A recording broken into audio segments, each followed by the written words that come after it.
sommes réunis aujourd'hui autour de la table pour vous présenter les principales mesures de ce que nous appellerons une politique de santé municipale pour les prochaines échéances qui arrivent rapidement. Et nous en avons discuté. Donc moi, je suis Marc Paulin, je suis infirmier au CHU de Besançon. Et puis à côté de moi, il y a Corinne Sabot, je suis aide-soignante à la clinique Saint-Vincent. Et Marlène Gelidon, je suis aide-soignante à l'EHPAD de Bellevaux.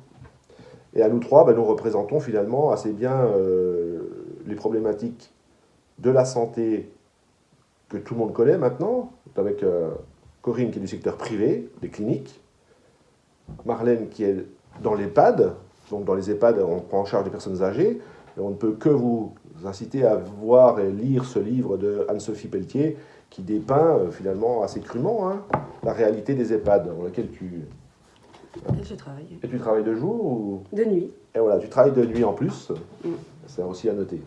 Et puis toi, tu travailles aussi, tu as une particularité dans ton boulot, c'est que tu bosses. Moi, je bosse sur un étage où on est pluridisciplinaire. Donc, plusieurs disciplines, et puis disciplines. En 12 heures. Quoi. En 12 heures. En 12 heures, c'est une caractéristique aussi importante parce que c'est peut-être le devenir de la santé. On n'est pas tous d'accord sur ce système de fonctionnement en 12 heures. Et puis à l'hôpital, les problématiques, elles sont connues. Je cite rapidement les urgences qui concentrent tout notre défaut de système. Et puis on a des problèmes aussi au niveau de la structure de l'hôpital public, avec tout dernièrement la création d'un collectif interhospitalier ou interhôpitaux qui a mis en exergue 1200 médecins, des chefs de service des plus grands hôpitaux de France, qui ont proposé leur démission à la ministre de la Santé.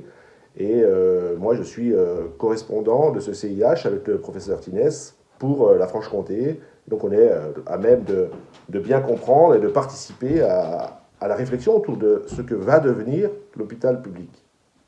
Voilà. Et donc maintenant, nous allons vous présenter les mesures que nous préconisons pour une politique de santé au niveau municipal. Alors, un des premiers piliers sur lequel on veut agir à la municipalité, c'est sur les aides sociales qui ne sont pas perçues par les personnes qui y ont droit. Alors, ça représente du monde ? Oui, 30 à 40% des gens. Et il faut bien dire aussi que ça n'aura pas de coût sur la municipalité. Pas de coût sur la municipalité, parce que déjà, les aides, ils y ont droit. C'est des aides d'État, on va dire la plupart du temps.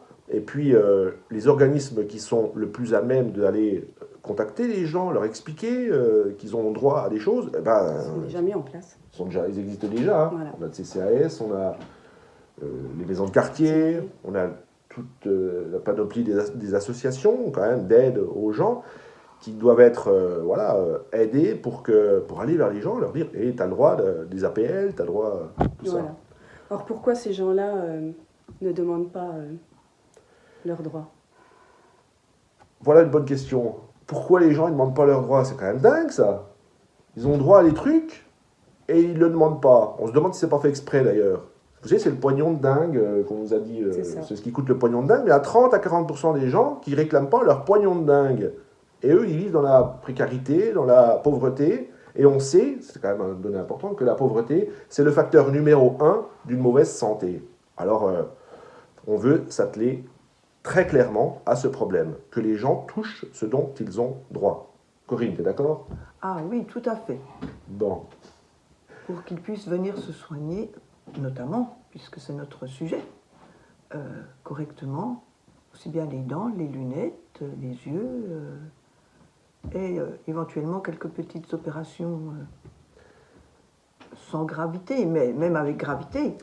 Justement, tu as raison, parce que quand tu dis ça, le fait de retarder ces prises en charge, de retarder un diagnostic, de retarder d'aller voir un médecin, parce qu'il faut aussi avancer l'argent. Quand on n'en a pas beaucoup, on préfère ne pas le mettre. Eh bien, ça complique les situations sanitaires. Et quand ils arrivent à l'hôpital, notamment, parce qu'ils vont rarement dans les cliniques après, ils viennent à l'hôpital, eh bien, on les reçoit dans des conditions sanitaires, comme on dit, déplorables, parce qu'ils ont retardé leur diagnostic. Au final, ça coûte plus cher. Au final, ça coûte plus cher. Donc, avec les moyens qui sont à disposition d'une ville comme Besançon, on veut que chaque citoyen bisontin, chaque habitant de Besançon, réclame et touche les droits dont il a besoin et qu'il a droit. Voilà. Donc le deuxième pilier de ce qu'on appellera notre politique de santé municipale, c'est de répondre à une problématique qui est bien connue, notamment par nous, on est plutôt gilets jaunes aussi, et blouses blanches, mais gilets jaunes aussi. On s'est aperçu qu'il y avait beaucoup de retraités pauvres, beaucoup d'allocataires pauvres et beaucoup de travailleurs pauvres qui vivent dans la précarité. On en connaît à l'hôpital, puis toutes les personnes qui sont les aides ménagères, toute l'aide à domicile, voilà. Et qu'est-ce qu'ils font ces gens-là? Ils ont du mal à finir les fins de mois. Et à un moment donné, ils se posent la question, est-ce que ça vaut le coup d'avoir une mutuelle, de payer 50 balles par mois pour être complété quand on va voir le médecin? Ou est-ce qu'il ne faut pas garder ces 50 balles pour finir les fins de mois? Et ces gens-là, ils sont dans la précarité, déjà de travail et d'argent, et ils font un choix imposé finalement par la société dans laquelle on est, et ils en paient au final les conséquences. Et donc on propose, pour répondre à cette problématique, on propose quoi? On propose une mutuelle municipale de solidaire. Voilà. Et donc... Vas-y. Ça serait une mutuelle qui serait pour tous et qui serait au même prix.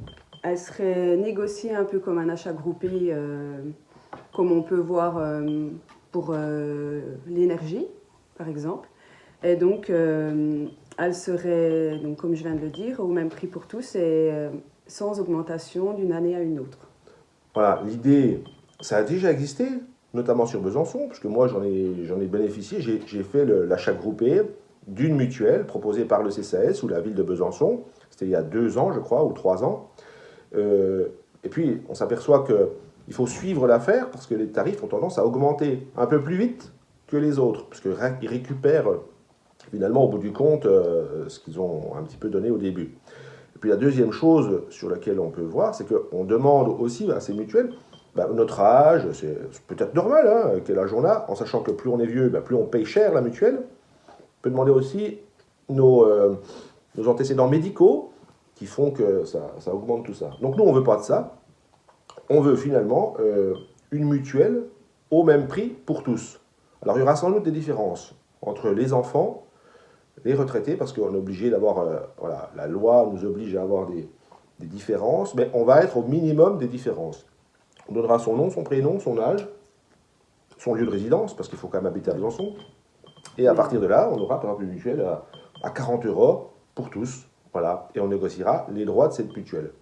Et bien entendu, comme tu l'as dit, il faut surveiller qu'au bout de 2 ans, les tarifs n'augmentent pas. Voilà. Trop. Donc ça, c'est une idée forte qui répond à une demande. Je dis que chaque habitant de Besançon dispose d'une mutuelle. Tout en sachant, quand même, parce que moi je dis, que les mutuelles, c'est pas ça fait chier quand même les mutuelles, on va le dire comme ça, parce que ce qu'il faut surtout, c'est rétablir le 100% Sécu. Tout cet argent qu'on donne aux mutuelles, aux assureurs privés, etc., on ne le donne pas dans le pot commun de la sécurité sociale. On pourrait très bien se payer le 100% Sécu, aller au médecin gratuitement avec le tiers payant. Ça coûterait moins cher et sanitairement, ce serait beaucoup mieux. Je vous dis juste que je suis pas on n'est pas dans l'irréel, en Alsace-Lorraine, ça se passe comme ça. Les gens payent 2%, environ 2% de cotisation en plus par mois, par an, comme on veut, et ils ont une couverture médicale de 95 à 98%, alors que chez nous, dans le Doubs, on est à 60%. Voilà. Et ils n'ont pas besoin de mutuelle. C'est ça. Pas mal, non? Qu'est-ce que t'en penses comme... Pas mal. À réfléchir, mais ça serait bien... Alors que toi, la mutuelle, ton employeur, il t'en paye une partie. Moi, si je veux avoir de la mutuelle employeur, oui, il m'en paye une partie. Au début, c'est comme tu disais, c'est un tarif assez bas. Et au fur et à mesure des années, ça augmente avec pas plus finalement de choses qui sont prises en charge qu'une mutuelle normale, entre guillemets, qu'on prend tout seul. Est-ce normal ou est-ce pas normal? Je ne sais pas, mais c'est problématique. Puis on pourrait même inventer une mutuelle avec plusieurs communes. Tu vois, s'il y a... Dans le Grand Besançon, peut-être. Grand Besançon, Parce que plus il y aura de monde, Moins ça sera moins cher. ça sera cher. voilà. Voilà notre deuxième idée forte, la création d'une mutuelle municipale solidaire au même tarif pour tous. Et donc, nous présentons le troisième pilier de cette politique municipale de santé qui consiste en la création de... D'une maison de santé municipale avec des salariés. Voilà, l'idée c'est que on a une maison de santé, il y en a rue de Vesoul, il y en a à Planoise, donc une maison de santé avec des professionnels de la santé, mais simplement, ce ne seront pas des professionnels libéraux, ce seront des professionnels Salariés. salariés. Voilà. Pourquoi cette idée C'est simplement que ça répond à une demande des futurs médecins. Il y a une partie de ces médecins qui n'ont pas forcément envie d'intégrer, d'investir dans des locaux, du matériel, Administratif. toute la lourdeur administrative qui leur pèse. Ils veulent être médecins, arriver dans des locaux qui sont convenables, du matériel qui soit approprié, et puis faire leurs heures. Il y en a qui veulent peut-être bosser 20 heures, ou d'autres 30 heures, peut-être 39 heures, toucher leur paye en fin de mois, et puis voilà. Ça correspond à une demande des internes. Moi, je les vois au CHU, on en discute. Il y a une partie, pas tous, hein, qui veulent faire... Voilà. Et ça répondrait à une demande aussi de la politique de santé de ville, notamment sur Planoise. Donc l'idée que nous avons, qui est réfléchie, ce serait la création de cette maison de santé sur Planoise, avec des salariés médecins, pas forcément que des médecins d'ailleurs, mais au départ, on ferait comme ça. Voilà. Et puis qui soit en lien, bien entendu, avec les structures hospitalières, avec les urgences. Ça permettrait de Désengorger, désengorger les urgences, de faire un tri. de faire un tri. d'avoir un suivi post-urgence. Et puis voilà, quand on va aux urgences pour un soin, après on est reconvoqué aux urgences pour refaire le suivi. Peut-être que s'il y avait du lien entre les deux, ils pourraient faire le suivi dans cette maison de santé. Voilà. Et puis ce serait des conditions de travail intéressantes pour eux, d'autant plus que ce serait très en lien avec l'hôpital. Donc on aurait aussi, ce serait donnant avec l'hôpital. Donc le financement de cette maison de santé, parce que ça C'est un coût. a sans doute un quand coût. même. Hein. Il y a des bénéfices, mais il y a aussi un coût. Il faudrait voir avec, justement, un petit peu grossir les mondes qui sont autour de la table.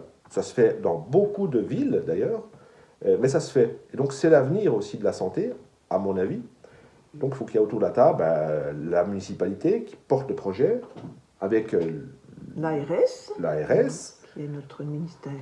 le grand suprême. ministère suprême de la santé, Le Grand Besançon, le Grand Besançon, bien entendu, qui trouverait son compte aussi, la région, la région, la grande région maintenant.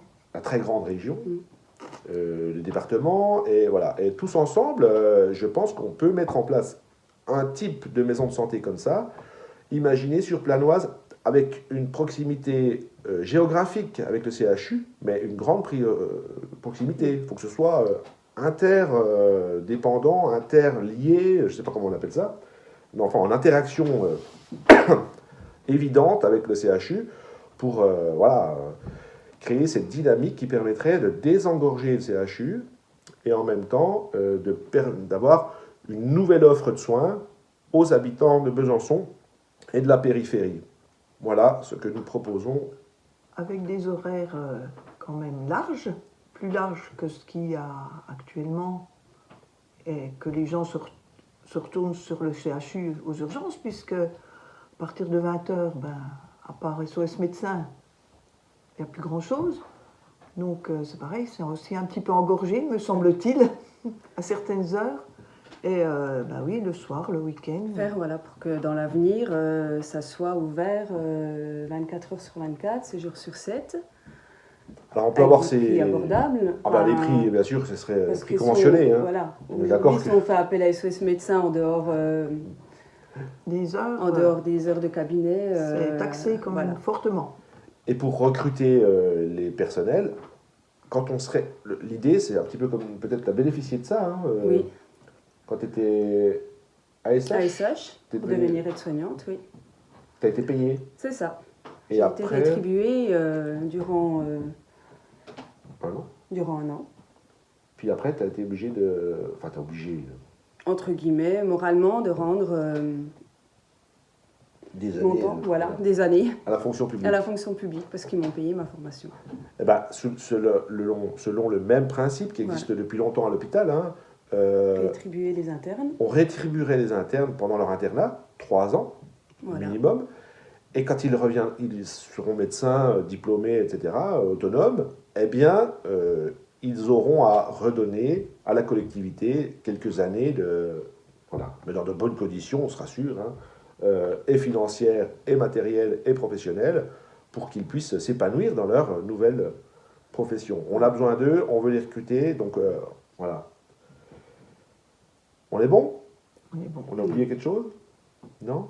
Voilà notre 3e proposition. Bon, et pour finir, on aimerait aussi vous dire que la santé, ce n'est pas seulement Les soins. les soins médicaux. Hein. La santé, c'est aussi de s'épanouir dans une ville, dans sa vie. Et donc, tout ce qui est mis en place dans Besançon Verte et Solidaire participe aussi à une politique de santé. Alors, par exemple... Notamment les pistes cyclables, pour développement des pistes cyclables, pour se promener et aller travailler en vélo. Voilà, il y a 6 pistes cyclables qui seront dédiées au vélo, sécurisées. On dit en site propre vélo. Franchement, ça c'est bien. Ils sont déjà dans le plan de Besançon. Je trouve que c'est une super idée. Alors Besançon, ça monte. Hein, donc avec les vélos électriques, ce sera un peu plus facile. Un peu mieux, oui. Maintenant, on peut faire de belles choses au niveau cyclable sur Besançon grâce au vélo électrique. Et je trouve que voilà, ça participe quand même. Voilà, ça fait les cuisses. C'est ça. Ensuite, aussi, tu disais le lien... Ça contribue aussi à faire du lien social quand on va se promener en toute sécurité dans notre ville aussi, pour tout améliorer notre condition physique. Voilà. Et puis, moi, je voyais aussi, tu sais, le lien social, développer le lien social au travers des structures associatives qui existent, qu'il faut développer, culturelles, sociales, sportives. Bordel, la santé, c'est aussi quand on traverse le centre-ville. Tiens, salut Corinne, ça va, Tom, on se tape 2 bises, voilà, et ça, il faut que ça continue. Bien vivre dans une ville, c'est aussi bien se sentir au milieu des habitants, connaître du monde, voilà. Donc on ne saurait trop vous inviter à faire partie d'associations, voilà, aller vers les autres, parce que ça nous renvoie aussi notre image de gens voilà, en santé. Donc ça fait partie aussi de la politique de Besançon Verte Et c'est solidaire. J'ai oublié quelque chose ? On a oublié quelque chose ? Un premier de feu, non ? Bon, la santé, c'est l'affaire de tous. Et en tout cas, même s'il y a des problèmes en ce moment à l'hôpital, il y a des problèmes récurrents à l'EHPAD. On les oublie maintenant. Hein. On en a parlé des EHPAD et puis maintenant, tout le monde s'en fout. Hein. Mais ceux qui bossent, ils s'en foutent pas. Et les gens, nos anciens qu'on laisse dans ces hôpitaux, hein, publics ou privés, où là, il y a d'autres scandales qui sont... Hein, on en a parlé tout à l'heure. On s'en fout. Et puis, il y a aussi les cliniques qui, elles, se repassent parce que, bon, on ne va pas trop parler des cliniques, mais ça ne doit pas trop mal se passer, puisqu'ils se font racheter les unes aux autres. Il y a plutôt de bénéfices, a priori, comme dans les EHPAD d'ailleurs. Hein, donc, tout ne va pas si mal dans la santé pour ceux qui possèdent des actions. Voilà, surtout pour ceux qui possèdent des actions. Les soignants, un petit peu moins. On est peut-être moins mal lotis, entre guillemets, qu'à l'hosto, mais vigilance. Exactement. Et donc, nous serons vigilants et nous serons, par exemple, le 14 février, sans doute, à Paris, avec les blouses blanches pour défendre, pour crier, le jour de la Saint-Valentin, notre amour de l'hôpital public. En tout cas, Besançon Verte et Solidaire, on essaie d'avoir les pieds sur terre et de répondre aux problématiques le plus tangiblement, concrètement possible. On vous remercie. On vous remercie. Merci.